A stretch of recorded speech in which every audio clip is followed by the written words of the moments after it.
अस्सलाम दोस्तों, पाकिस्तान और ऑस्ट्रेलिया के बीच पहला वनडे मैच जो है एमसीजी के अंदर एक दिन के बाद खेला जाएगा। होपफुली आज या कल के अंदर टीम पाकिस्तान के जो प्लेइंग 11 है उसकी अनाउंसमेंट भी हो जाएगी। मगर मुझे क्या लगता है कि प्लेइंग 11 कौन सी होनी चाहिए, मैं ये नहीं कह रहा कि ये होगी, बट मेरे मुताबिक कौन सी होनी चाहिए उसके ऊपर, और आपके मुताबिक क्या है, आप अपनी राय कमेंट बॉक्स में जरूर बताइएगा।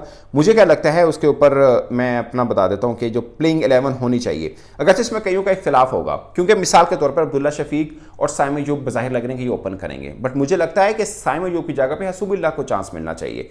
उसकी ठोस रीज़न है कि भाई मैं वो टूर मैंने कवर किया न्यूजीलैंड के अंदर, जब साइम अयूब जो हसीबुल्लाह को लेके गए थे, उस बेचारे को एक मैच मिला मुश्किल से जाकर, वो भी जब सब नाकाम हो गया तब उसको दे दिया, एक मैच मिला, वो बड़ा प्रेशर रहता है। अब उनके पास पूरा होना चाहिए कि भाई ऑस्ट्रेलिया वाला भी खेलिए, वनडे T20 दोनों खेलिए, फिर आप जिम्बाब्वे वाला भी खेलिए, ताकि एक फेयर चांस रहे। आपने Saim Ayub I don't know क्यों इतना खिलाया जा रहा है, और फिर जितना बड़ा ग्राउंड है एमसीजी का, वहाँ टेक्निकली सॉलिड प्लेयर खेलना चाहिए, तो मुझे लगता है कि हसीबुल्लाह का ज़्यादा चांस होना चाहिए। अगरचे जो बज़ाहिर लग रहा है कि साइम अयूब को ओपन कराएंगे अब्दुल्ला शफीक के साथ। वैसे तो अजीब बात है, वो सलमान बट साहब ने बड़ी ज़बरदस्त बात की कि जिनको ओपनर होना चाहिए वो पाकिस्तान में बैठे हैं मतलब जो अच्छी जिनकी है उसमें फ़खर जमान एक अच्छी ऑप्शन बन सकते थे।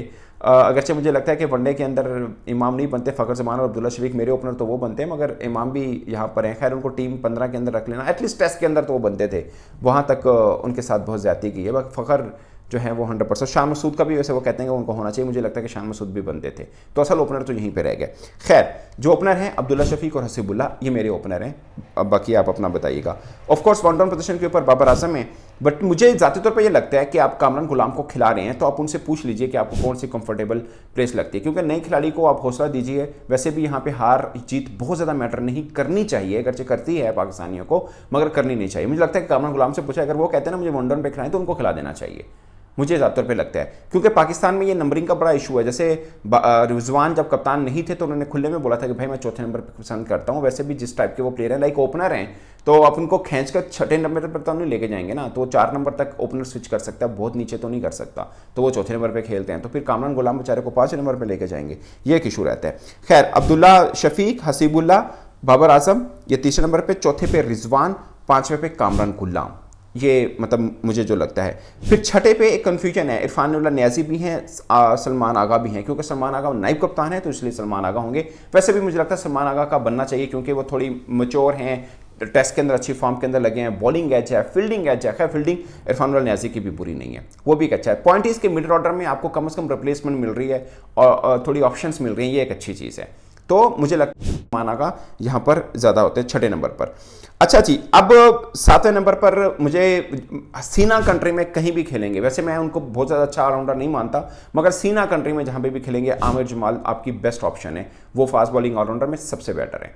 और हाँ, अगर वसीम जूनियर होते तो ये एक मुकाबला ज़रूर रहता, वो किसी भी कंडीशन में होते मैं वसीम जूनियर को चुनता। अब चूंकि वो फिट हैं, बट डोमेस्टिक खेल रहे हैं, एक लंबे टाइम पीरियड से रिहैब के बाद आए हैं, तो अब आमिर जमाल चूंकि टीम के अंदर हैं, तो मुझे लगता है कि आमिर जमाल बनते हैं कि वो यहाँ पर 7वें नंबर पर आए। अब 8वें नंबर पर आप बहुत से लोग सोचोगे कि अरफात मिनहास को ले आ जाए, क्योंकि इमर्जिंग कप अच्छा खेलें और बुला सब चीज़ें, बट मैं फर्म बिलीवर हूँ कि भाई आप एक टीम के अंदर एक स्पेशलिस्ट स्पिनर हो। मैं शुरुआत से ये कह रहा हूँ, आप दुनिया भर की टीमें उठा के देख लें, उनके पास स्पेशलिस्ट स्पिनर होता है। तो मैं बिलीवर हूँ, या तो बहुत धांसू किस्म का ऑलराउंडर होना, बहुत धांसू का, जैसे रविंद्रा जडेजा है, बॉलिंग आए तो पक्का बॉलर है, बैटिंग आए तो पक्का बैटर है, वो एक अच्छे हैं, इसमें कोई शक नहीं है। उस टाइप का हो तो आप रिस्क ले सकते हैं, बट मुझे लगता है कि टिपिकल स्पिनर चाहिए। जैसे इंडिया के पास कुलदीप यादव खेलते हैं उनके वनडे के अंदर, आदिल रशीद खेलते हैं इंग्लैंड के पास, जंपा खेलते हैं ऑस्ट्रेलिया की तरफ से, हर एक के पास पूरा एक जिसे बोलते हैं स्पेशलिस्ट स्पिनर है। स्वाई हम ना आधा तितर आधा बटीर की तरफ जाते हैं। तो मैं इसलिए सिर्फ इसलिए इरफात मिनहास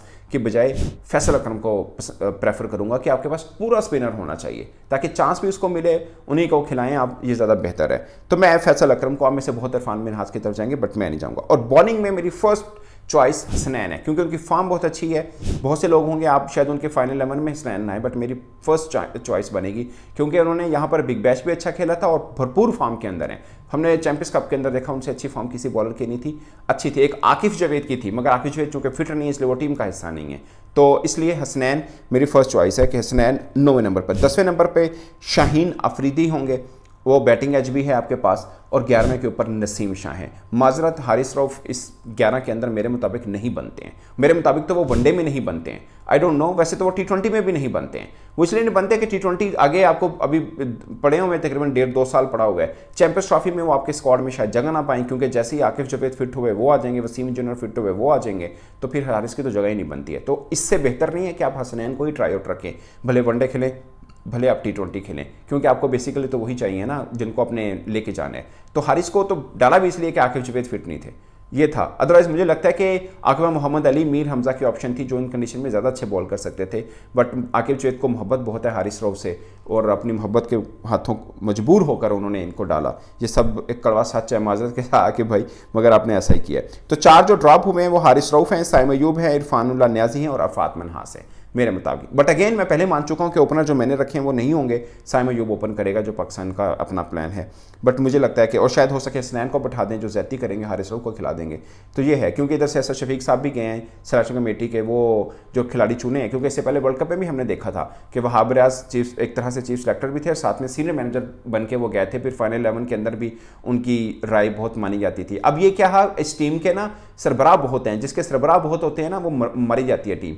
वैसे तो दुनिया भर की मजबूत टीमों में ना जितनी भी अच्छी टीम है वो कप्तान फैसला करता है, भाई ये मेरी प्लेइंग 11 है, और होना भी यही चाहिए। मगर हमारे यहाँ कप्तान तो हमने बना दिया है, जिन्होंने कहता है लड़ना तुम है, बाकी फैसले ऐसे करने ने, वो वाला है टॉस वाला कप्तान माजरत के साथ। अगरचे रिजवान ऐसा होता नहीं है और ना ही वो बनेगा, ये भी मैं आपको बता दूं। देखिएगा आगे का होता है क्या, मतलब उनको उनके जिम्मे पे आ रहा है ना, टीम उनकी है तो उन्होंने अपनी चुननी है। बट ये चीज़ें हैं थोड़ी। अब गिलेस्पी भी हैं, आई डोंट नो वो आगे कोच रहते हैं नहीं रहते, मगर फिल वक्त वो कोच हैं। साथ में आप असिस्टेंट कोचेस भी हैं, रिजवान भी हैं साथ में, आपने असद शफीक, बट वैसे मुझे लगता है कि वो ट्रबल क्रिएटर हैं नहीं, वो इजी रखते हैं जैसे उनकी सोच है। मगर अगर सिलेक्शन कमेटी ने कहा कि नहीं नहीं ये इनको खिलाओ, एक इनटेक अगर आती रही तो फिर प्रॉब्लम रहेगा। बट मुझे लगता है कि टीम बननी चाहिए खुद कप्तान और कोच की मर्जी की, क्योंकि उन्होंने खिलाना है और उनका अपना प्लान है। आई डोंट नो, सिलेक्शन कमेटी का काम खत्म हो जाना चाहिए जब 15 चुन लिए, उसके बाद क्या भाई आपने 15 चुन लिए, इसका मतलब है कि टीम मैनेजमेंट के पास पूरा हक है उन 15 में से जो सा मर्जी 11 उठा लें। ये नहीं होता कि आप इनको डालो या उनको डालो। खैर ये एक बहस है बहुत लंबी, इस पर मुख्तलिफ क्रिकेटर्स की मुख्तलिफ राय है। तो दोस्तों ये मेरी प्लेइंग 11 है, आप अपनी कमेंट बॉक्स में जरूर बताइएगा। मेरी तरफ से इतना ही, इजाज़त दीजिए, अल्लाह हाफिज़।